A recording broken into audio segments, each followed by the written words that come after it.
Everybody's turned on. Yep. Should be ready to go. Hello. I don't hear anything. You don't? Mm-mm. I just tested all these.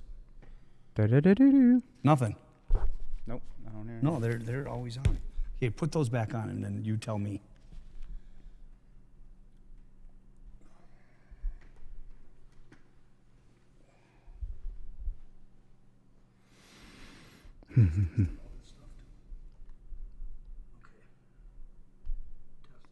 Test, check, check. Check, check, check.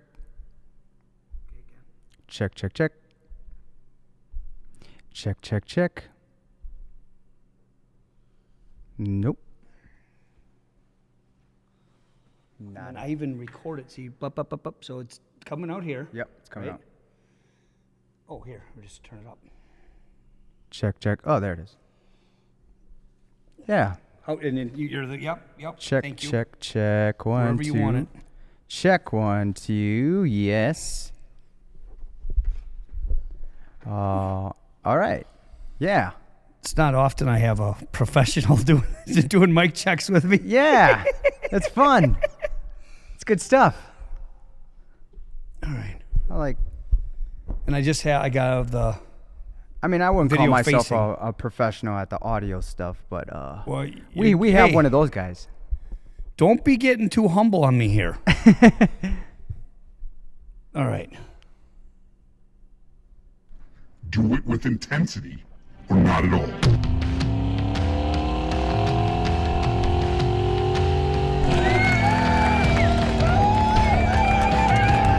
There we go. I'm getting to be a pro at those intros. You know, what do you think about that? I watched your first couple, and I'm like, he's got some work. But then as you're going along, I'm like, wow, he's really nailing it down. He's getting some fun effects in there. This thing's neat. It's fun. It's just a kid's thing. Yeah. You know, this is this is my hobby. Yeah. This is truly a great hobby, I believe. I would have too much fun with that, I feel like. You might. Hey, everybody. Welcome to the Intensity Podcast. Hans the Hammer Hartleben. Today I'm with Lorenzo Freeberg, lead singer of Boogie and the Yo-Yos. And if you're not from Wisconsin, please look it up.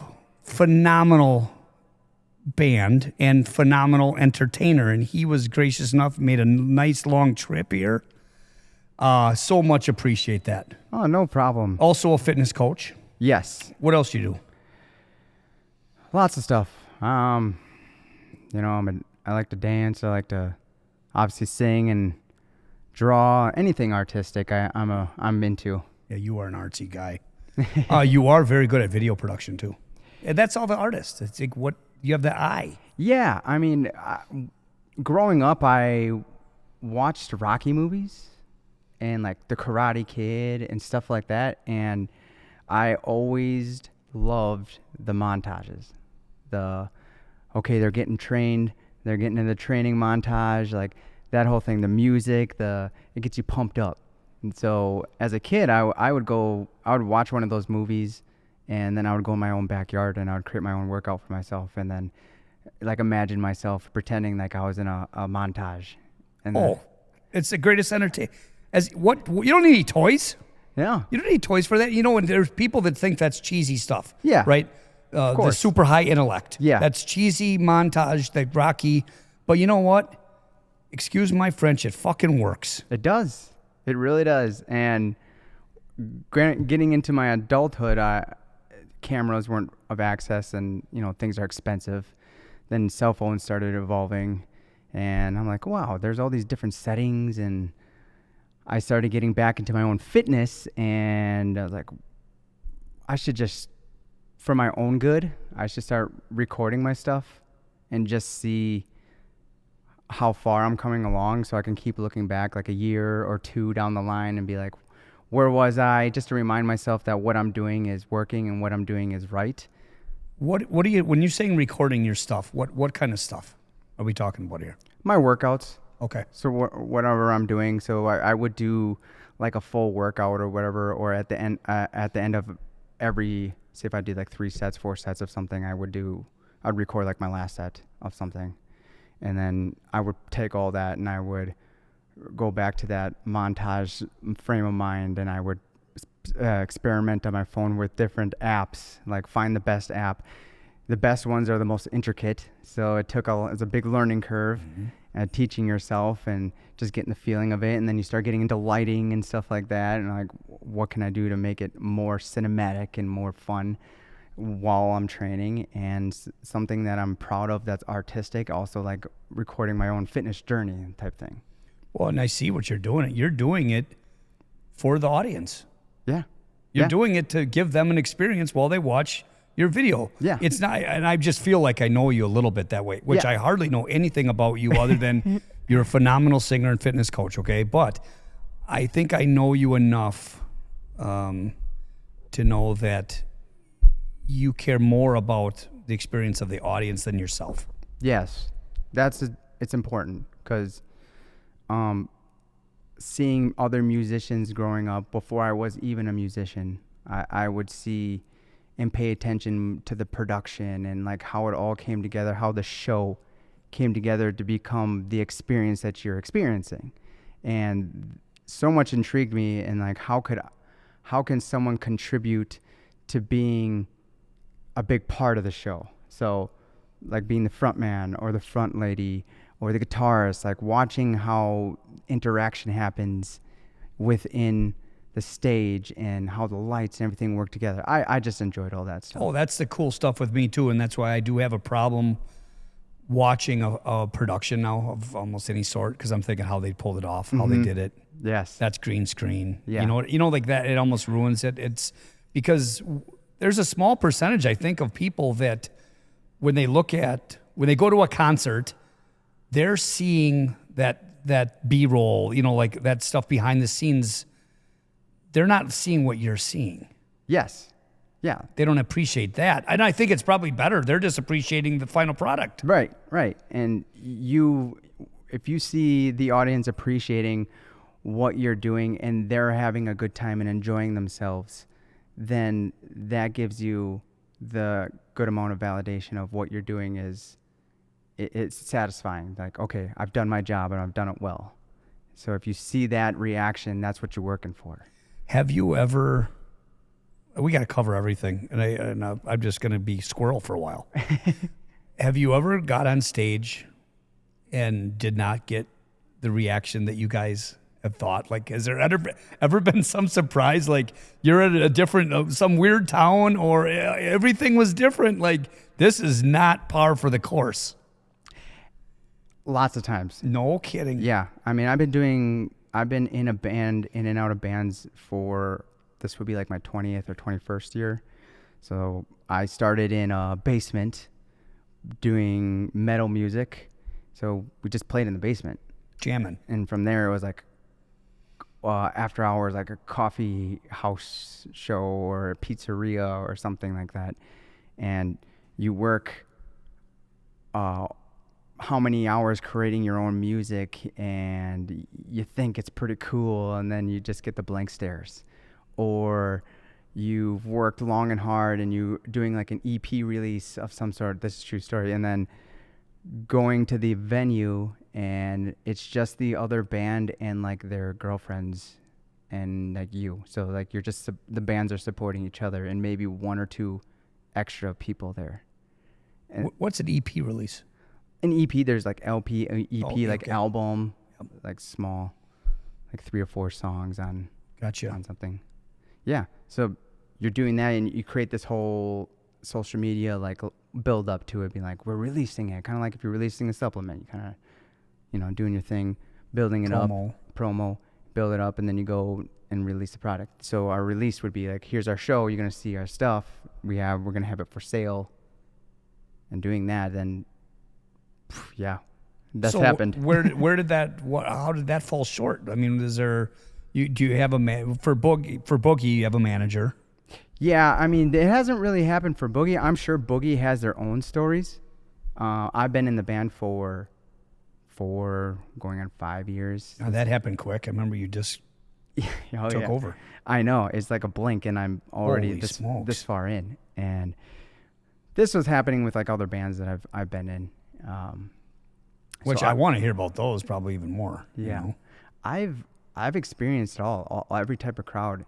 But one thing that I've always done is it's as much of a healing thing for everybody else and an entertainment thing for everybody else as it is as a release valve for me in entertainment and releasing any pent up emotion and energy in my performance. It's kind of my own healing thing and my release valve. So no matter what, if it was 2 people or 2,000 people, I always give what I think I should give. You're a true entertainer. Yeah. I mean, that's what I would label it. Yeah. I mean, yeah, others would label that. I guess I just try my best. I'm a try hard type person. No, you're trying and you're doing. You're succeeding. Walk us back. How did you get involved? You're a young guy, so how? Get us up to speed on how you found music, maybe? Music. Well, growing up, I didn't know I had a voice. So in my grade school, middle school, I was your typical kid going through school, struggling in school. I wasn't very good at school. Where are you from? Two Rivers. Okay, Two Rivers, Wisconsin. I was raised in Two Rivers. I was born in like Green Bay, I believe. Okay. And then I was moved to Two Rivers, where then I spent a lot of time, and I graduated, and then I moved to Manitowoc, which is just the city over. Yeah. And that's where I've been. Okay. And that's like gonna be that could be a whole nother thing is the beginning of my life. I'm adopted, so I've gone through foster care. I've been taken away from a mother and then placed into foster care. There's like a whole bunch of stuff there, and then I was adopted at about 5 or 6 years old. That's how I went from Green Bay de Pere to Two Rivers with my adoptive family. Interesting. At about 5 years old. About 5 or 6, yeah. Do you remember all that? Sometimes I do mess with people. I do. 5 or 6, I think, is about the time you can remember things for like the rest of your life. I'm just saying sometimes people actually regress those if there's any type of harsh memories. They regress them for their own safety. Yeah, I guess. I mean, I think there's nothing that I could have done to ever erase it. Like the feelings and the things and the mentality that I had and what I was experiencing as a 5 or 6 year old. I mean, I see my own daughter who was 7 years old, and she just turned 8 years old this last week. So she's 8, and knowing that I'm looking at her and I wasn't just a little bit younger than her, and I was experiencing things I could never think to have her experience the feelings of like being lost and not feeling in place and being a stranger to the world like I did.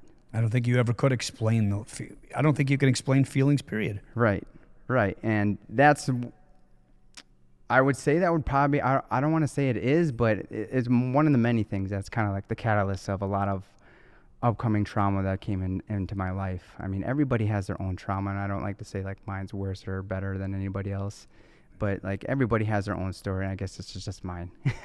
Well, do you mind diving in a little bit and touching on at least sure, some yeah, of that? Yeah. Just so we get to know you, and if you're willing to, open up, I think everybody would appreciate it. Not more than you feel comfortable. Oh yeah, I guess where would you like me to start? Where do you want me to? Well, you so looking at that timeline, it's already interesting.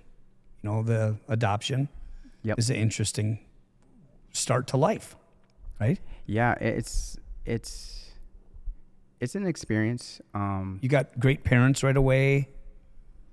Okay, yeah. That's fantastic. Yeah, and the family had a roof over my head, clothes on me. I was brought in through school. I was a very emotional child, as I see in my own daughter. I see a lot of me in her. So right off the bat, and then having to go through the whole adoption process, I was, from my understanding, from the very beginning, I was about 6 weeks old, maybe around that time, where I was taken away from my mother and placed into a respite foster care. Okay. Supposed to be short term. Okay. Ended up not being short term. So I'm from like 6 weeks old to about almost 6 years old. I'm with this same family. So I'm learning how to walk. And that's not supposed to be, that's like your intermittent family. Yeah. That's how that's designed. Yeah, it was supposed to be short term, I believe. And then it ended up being carrying longer due to like, courts and not finding a family for me. Okay, that's really what it boiled down to then, not finding that actual placement. Correct. Yeah, and I believe they were trying to find a way to get me to the reservation because I'm Menominee Native American, and it just wasn't happening. So it just dragged on until it was about 5 or 6. So I was with this foster family for that period of time between basically weeks old to 5 or 6 years old.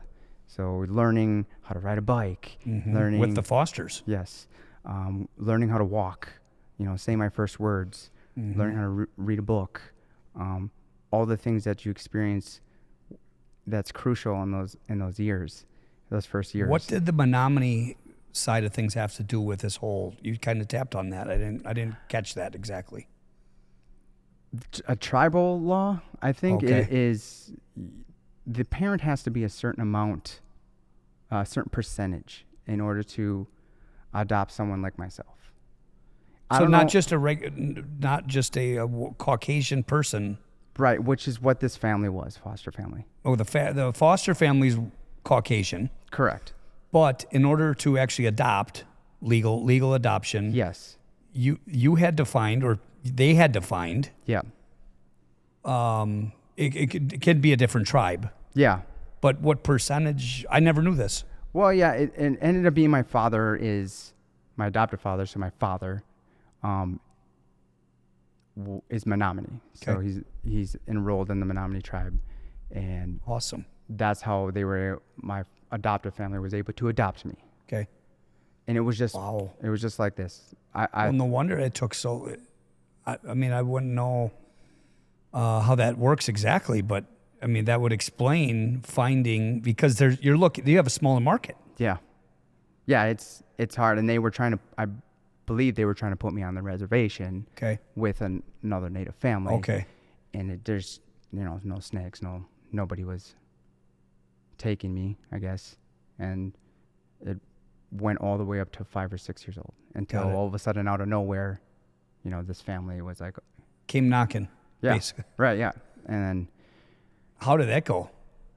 I believe the process was quick. From what I remember, the process was fairly quick. They come meet you, meet I you, mean- yeah, you hang out with them, and you know that this is happening. So you're like, is this like an interview? Because you're a smart guy. As Yeah. you were smart at 5 or 6. 5 or 6, like at 5 years old, it's going to be different from like my parents' side and my family side, what they experienced as compared to what I was remembering and what I experienced. From what I remember so far at this point in my life is I wasn't really positive of what was going on right away. There was just this. Oh, you could be yourself then. Yeah, this family or these people that were coming to visit, and I was visiting with them and, Yep. and meeting them and not sure what was going on exactly. I do remember then being sat down and then told the news that I was going to leave. I was going to go, and I wasn't going to come back. Wow. I couldn't imagine that. Yeah, that was very tough, and that took me a long time. It took me pretty much into my adulthood to be okay with a lot Really? of that stuff. Yeah, Those were the only folks you knew. Your Yeah. fosters. yeah, and then there's like no animosity nor anything towards my adoptive family because they've raised me, and I love them dearly for providing the life that they provided me, because it's what led me up to here. But to experience that is something different that most people don't experience. So ideally, you wouldn't have had to experience that foster that long if you were picked up from a tribal. Yeah, I mean, and there was a point I think where my mother was trying to get me back, and it just wasn't working. And then there was rights. Your real mom, correct? And there was rights given up, and then Are you still trying to figure this out, or is it? Do you have it pretty much? Do new things, In my younger 20s, I'm mid 30s now.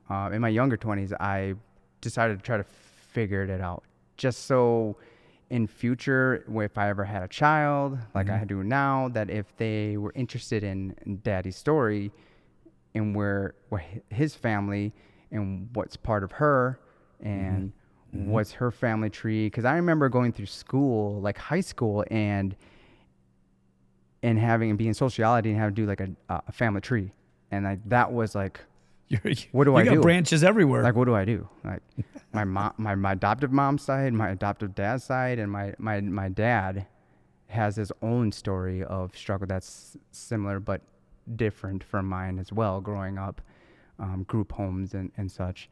So your adopted father. Correct. Okay, gotcha. So that there was a lot going on over there, and then on my mom's side is a huge family. So maybe that's part of what why he was compelled so strongly to adopt you. Yeah, I mean it was in him, and I'm not the only one that's adopted in our family. Okay. There's many adopted in Wow. our family. We have a pretty big family. How many kids? I believe 10. Okay. Wow. Yeah. Yeah. You almost got a football team there. Right. That's right.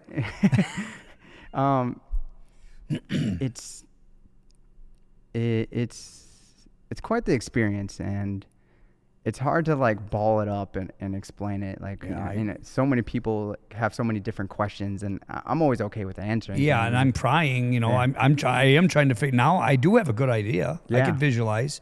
You painted a really good picture of that. Yeah. So that's that. And then I'm well into adoption. I'm with this new family in Two Rivers, and going to school, and it didn't officially happen until I remember being in kindergarten and in my classroom, and I remember the official court date going to be officially adopted and become a Fredenberg. So, and I remember coming back to kindergarten, and I remember it must have been a teacher or something gave me like a star sheet for being like a special boy, because they must have known or something, and then all the students signed That's it. awesome. That's really cool. It's really awesome. Yeah. So times were a little tough with you in adapting to that new family. Yeah. So the ties were cut. Your fosters knew enough to cut ties, right? Correct. To not confuse you. Yeah. So how long did you go before? Have you seen them since? Your fosters? I reconnected with them in my younger 20s. Okay, so we went that long. Okay. Yeah. Interesting. In between that period of time, I did visit them once or twice. Okay. Probably in my teen years. And if I had to guess with my father, it was probably because he was having troubles with me. Yeah. And, we, like any male bondage that happens with a son and a father, there's going to be headbutting. Yeah. Yeah.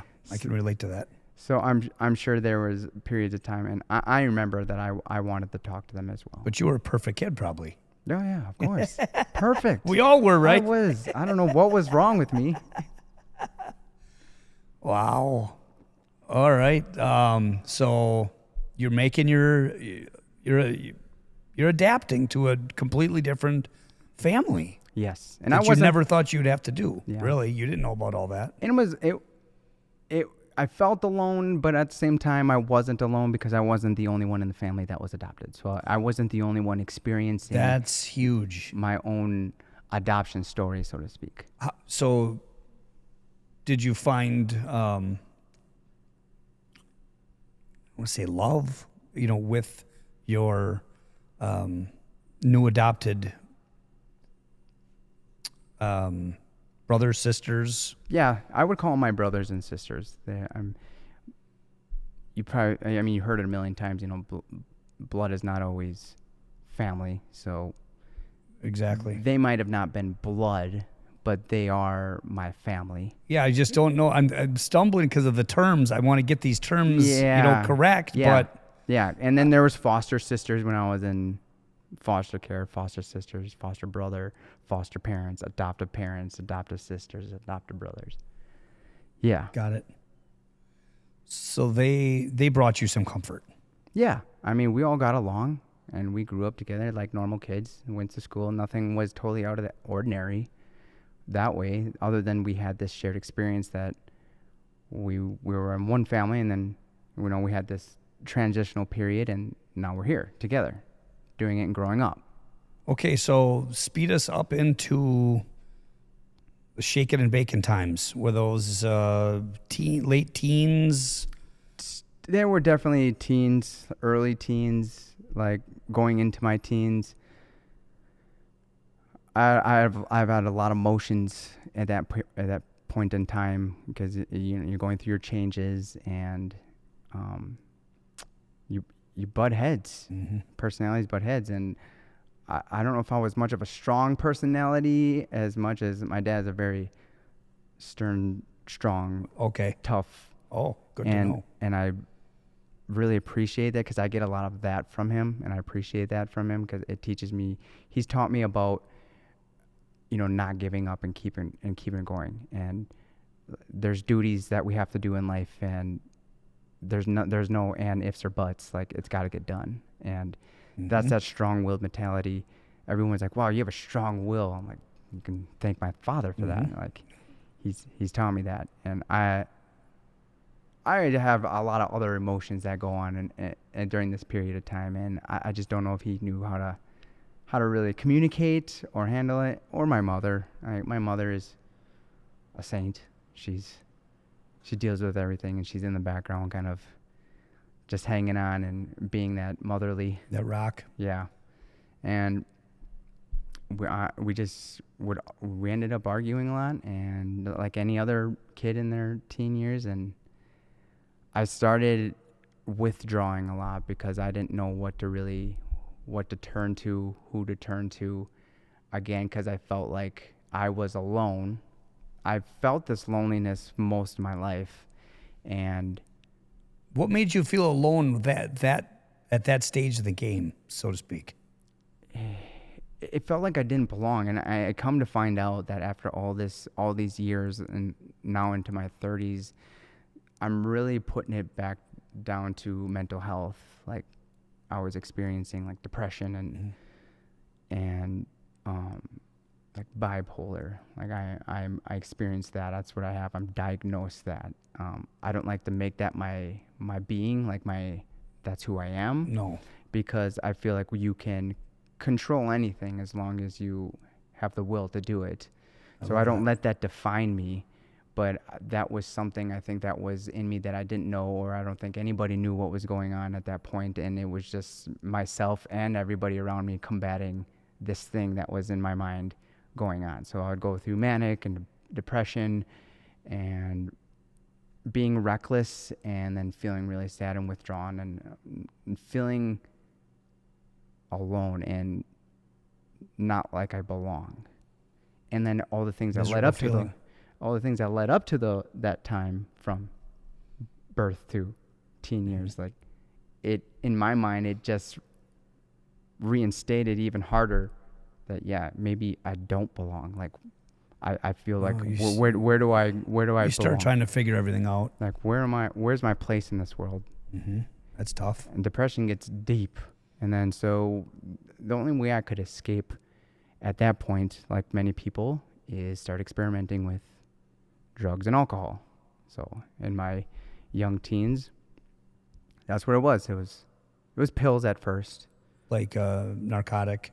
Yeah, like any type of painkiller, any type of like depression thing that was gonna numb me.